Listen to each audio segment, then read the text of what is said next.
Avengers, Endgame's ending, explained. This post discusses spoilers about Avengers, Endgame. If you haven't seen the movie and don't want to be spoiled, this is your chance to leave. By now, if you're a Marvel fan, or even just someone who's Marvel curious, you've seen the big conclusion to the studio's first 11 years of films.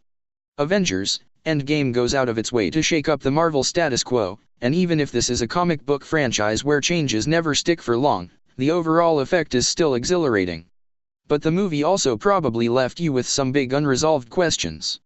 If you still don't quite understand the movie's use of time travel, or if you're wondering just what Marvel's plans are for the future, or if you want to know who that kid was in the movie's saddest scene, you've come to the right place. Allow us to step in and offer our own takes on what's going on. Here, then, are the 9 questions you might still have about Avengers, Endgame after watching it. And if you haven't seen it, needless to say, spoilers follow. Number 1. What actually happened in the ending of Endgame, and that last scene in particular? AKA, explain this time travel stuff to me. Please. Let's just hit the broadest bullet points of the ending. The ending takes place in 2023.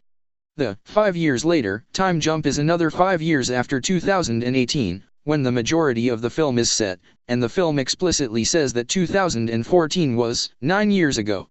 The Avengers, having traveled through time to collect all 6 Infinity Stones from before Thanos could dust them, made a special glove containing all 6 and put it on Hulk. He snaps his fingers, thus restoring everybody Thanos had dusted back to life at the present moment, not 5 years in the past, when the dusting actually happened. A Thanos from 2014 that traveled forward to 2023, with the help of 2014 Nebula, who took the place of 2023 Nebula, then blows up Avengers HQ. There is a huge fight scene that encompasses much of the movie's final 45 minutes, which includes every Avenger introduced so far, a bunch of side characters, and even Pepper Potts in full Iron Man regalia. It's really cool and fan service why we get to see Captain America wield Thor's hammer and all kinds of fun things. That fight scene includes a massive game of keep away involving the glove containing the Infinity Stones, which is held, but not worn, by nearly every character of note. Thanos finally gets hold of it but is prevented by Captain Marvel from snapping his fingers to completely unmake all of existence. Tony Stark tricks Thanos by taking not the new Infinity Gauntlet but the Infinity Stones, which slide into slots on his armor. He snaps his fingers and erases Thanos and his army, but Tony dies in the process. There are several climaxes after that. Seriously, the biggest complaint about this movie might end up being just how long it takes to wrap up its business, and we eventually learn that Captain America has also effectively left the franchise, by heading into the past to live a long, happy life with his love Peggy Carter. It's a big, warm, happy bow on the entire story. Or is it? Okay, yeah, it is. But if you think about the movie's use of time travel for a couple of seconds, the ending starts to sour just a little bit. Endgame uses a theory of time travel that's pretty different from that of most movies, which posit that changing the past also changes the future. Endgame says that if you change the past, you create a new parallel universe that branches off from the moment you changed said past, but when you travel into the future, you return to your original future, not the new one created by the changes you made in the past. This is complicated. Most time travel theorists suggest that if you changed the past, you would be doomed to also hang out in the new parallel reality you created. But it's also necessary that the Avengers eventually get their hands on all 6 Infinity Stones and don't mess with reality so much that they erase Tony and Pepper's daughter, Morgan, born after the events of Infinity War, from existence. This also means that the movie glosses over what amounts to 2 apocalypses. The first is the dusting itself, which Endgame mostly suggests has amounted to piled up garbage and the dissolution of the New York Mets.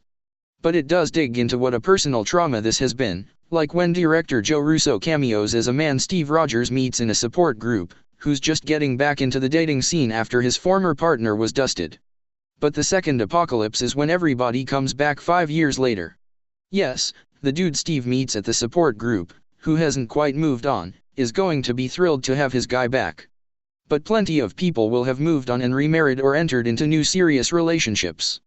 They'll have coped with the grief over losing a child or a parent. And suddenly, there will be somebody back in their lives, someone they literally thought had ceased to exist. It seems unlikely the Marvel movies will deal with this, but boy, now don't you kind of want them to? Maybe the company could do a sort of reverse leftovers show for the new Disney and streaming service. Number 2. Is Tony Stark's death going to stick? Most likely. During the press tour for Infinity War, Chris Evans had said that he, Robert Downey Jr., and Chris Hemsworth were more or less done after Endgame. Myself, Downey, Hemsworth, we all kind of started roughly at the same time, and I think we all, through Endgame, kind of wrap it up, Evans told Good Morning America in 2018. Tony Stark's death, then, isn't just a way to conclude his story, it's also a fitting exit for Downey, at least contractually. But there's something in Marvel's comic books that could maybe be a way for him to come back should he want to. At the end of the Marvel comic book event known as Civil War II, Stark is badly hurt, but then we find out he created an AI of himself with his consciousness and his vast knowledge and intelligence in case his body stopped working. The AI, which mentored and helped out the Avengers, appeared to be a sort of holographic figure not unlike the hologram message that Tony left for his daughter at the end of Endgame. If Marvel and Downey were game, or at least willing to let Marvel use his likeness for Stark, Marvel Studios could copy the comics and keep an AI version of Stark as a recurring character. Number 3. Who was that kid at Tony Stark's funeral? The shot of a teenager brooding toward the back of Tony's funeral gathering. He's standing by Maria Hill, and you see him for a couple of seconds before the camera pans over to Carol Danvers. Feels like it might be a setup for some new teen superhero to join the MCU, or maybe a surprise reveal about Tony's secret son. But no, this is just Ty Simpkins, the actor who played Harley in Iron Man 3, aka the little kid Tony bonds with in that movie, which is unquestionably the best of the Iron Man movies, and if anybody who works for Vox tries to tell you otherwise, they are a Skrull and not one of the misunderstood ones from the Captain Marvel movie, one of the evil ones from the Secret Wars comics crossover event. This is a very weird callback. Harley hasn't been in any movies since Iron Man 3, but it's also a sweet acknowledgement that Tony's impact extends beyond the immediate Avengers family. We'll allow it. 4. What happened to Gamora? Unclear, but here's a thought. At the end of Endgame, Tony snaps his own glove bearing the Infinity Stones to decimate Thanos and his forces, and, sadly, himself. And we know that Peter Quill, aka Star-Lord, is using his computer to track down 2014 Gamora. Present-day Gamora was sacrificed to get the Soul Stone in Infinity War, who is labeled as missing.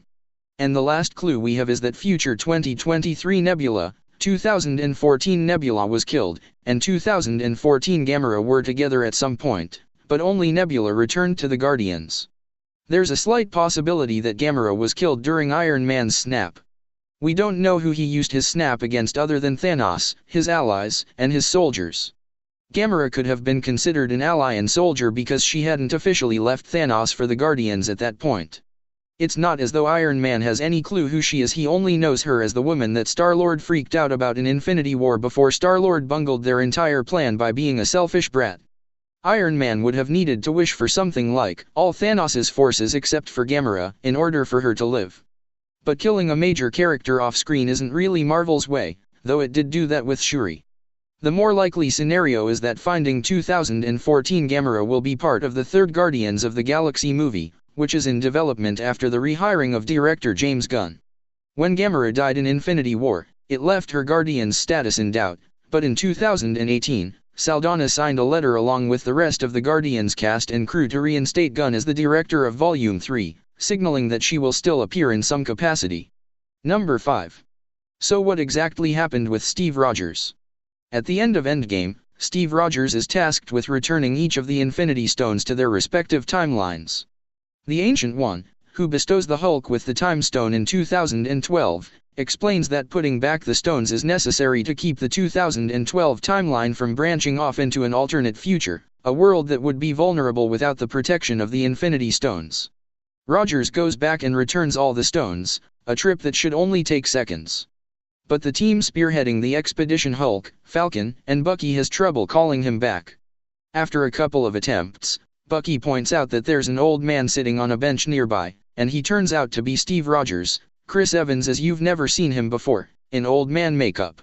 Rogers informs his closest confidant Sam that he decided to have a life, which Tony Stark always poked at him about, insinuating that he went back in time and lived his life with Peggy Carter instead of coming back to the present. And since he lived a full life, he's now a very, very old Steve Rogers. But this opens up more questions, like, What happened to the Steve Rogers who exists in the past timeline?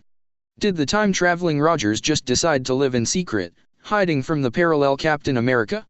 Did he then sit idly by and watch all the things he'd already witnessed play out a second time, like Hydra taking over 𝐻IELD or the invasion of New York? Did he spawn a new timeline? If so, how did he get back to his original timeline? Also, did Steve Rogers just give back the Soul Stone to Red Skull, and does that mean Black Widow is coming back? The specifics are unclear, but it seems as though Rogers went back, lived a seemingly normal life with Peggy Carter, aged into an old man, super soldier serum be damned, and seemingly met Sam, Bucky, and the Hulk at the place they were sending him back in time. But the point here is that Rogers got his happy ending, a chance to go back to the world he missed so much, even if it meant ignoring some of the time travel logistics. Number 6. Does old Captain America break reality? But wait a second, how does the above explanation square with everything else in this movie and the broader MCU?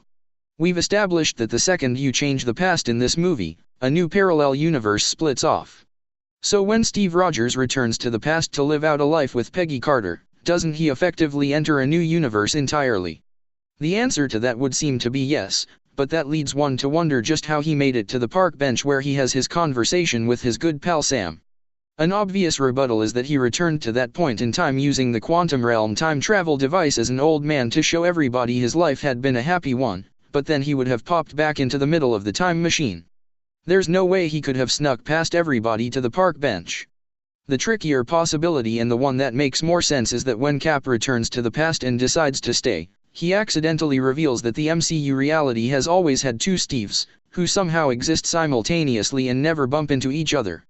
Then, when he's caught up with the current moment in linear time, he shows up on that park bench, where Sam and Bucky notice him.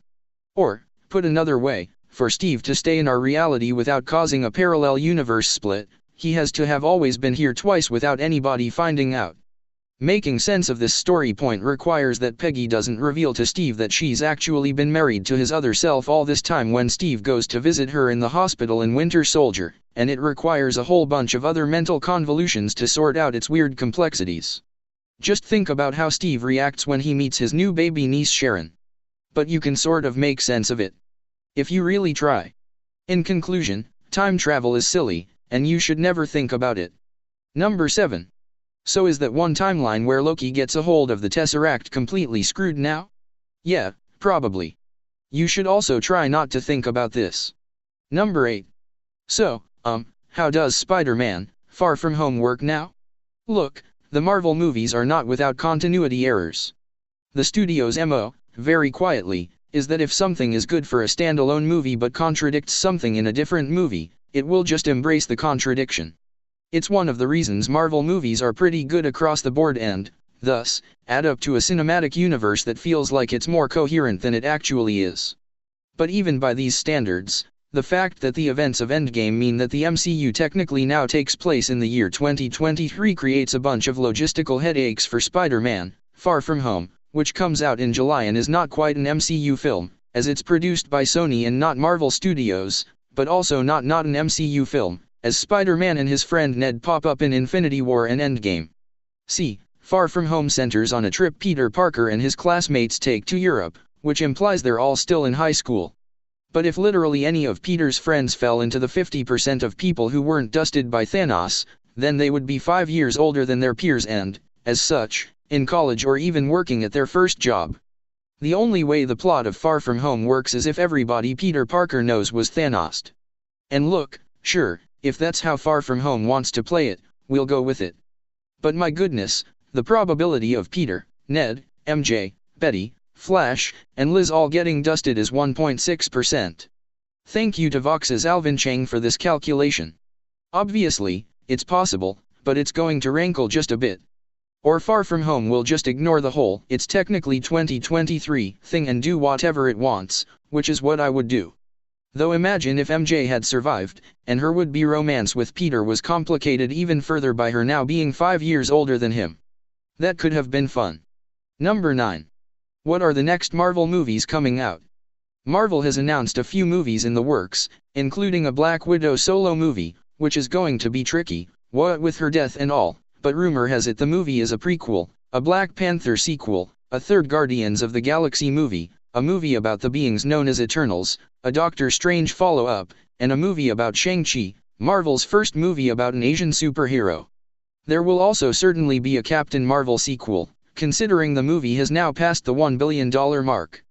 But Marvel hasn't revealed when these movies are going to be released, probably in an effort to keep the attention on Endgame and not spoil it. Example, if Marvel released the specifics of a Black Widow movie, fans might be able to ascertain what happened to Black Widow in Endgame before even seeing the movie. We will probably see release dates for 2020 soon after Endgame hits theaters, or at Disney's D23 Expo in August.